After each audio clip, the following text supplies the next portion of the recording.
السلام علیکم۔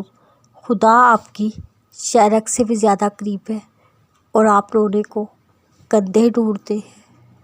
آزمائش ان کے لیے ہوتی ہے جنہیں اللہ چاہتا ہے، اور صبر وہ کرتے ہیں جنہیں اللہ سے محبت ہو۔ کسی کے در سے جب انسان رد کر دیا جاتا ہے تو درد ملتا ہے، اور یہی درد انسان کو اس در سے جوڑ دیتا ہے جہاں کوئی بھی رد نہیں کیا جاتا۔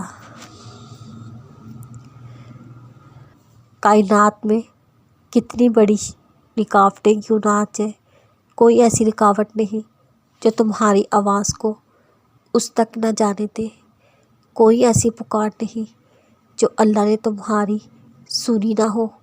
اگر وہ دیر کر رہا ہے تو ممکن ہے اس کے پیچھے اس کی کوئی مصلحت ہو، یا تمہارا مانگنا اسے پسند آ گیا ہو۔ دیر ہونے کا مطلب یہ نہیں وہ دعا کبھی قبول نہیں ہونی۔ تم دعا مانگنا ہی چھوڑ دو، دعا مانگنے کا مطلب یہ بھی نہیں اسی وقت قبول ہو جائے۔ ہاں، بلا شک کچھ دعائیں منہ سے نکلتے ساتھ قبول ہو جاتی ہیں، تو جن میں دیر کرتا ہے نا، ان میں صرف وہ تمہارا امتحان لیتا ہے، تمہارا صبر آزماتا ہے، تمہارا یقین آزماتا ہے کہ میرے بندے کو مجھ پر کتنا یقین ہے۔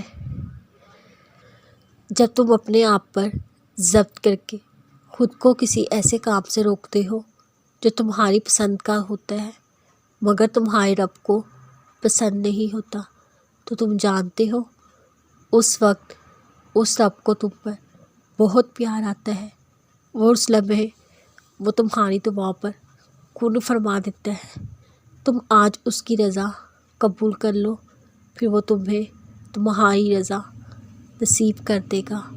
ایک دن تم دیکھو گے تمہاری آنکھیں شکر کے آنسو سے بھر جائیں گی، تم اپنی ہر تکلیف بھول جاؤ گے اور اللہ کے معجزوں پر حیران رہ جاؤ گے۔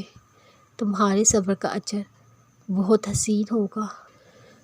رب سے عشق میں ایک وقت وہ بھی آتا ہے، دعا تو بہت دور کی بات ہے۔ انسان صرف سوچتا ہے اور رب نواز دیتا ہے۔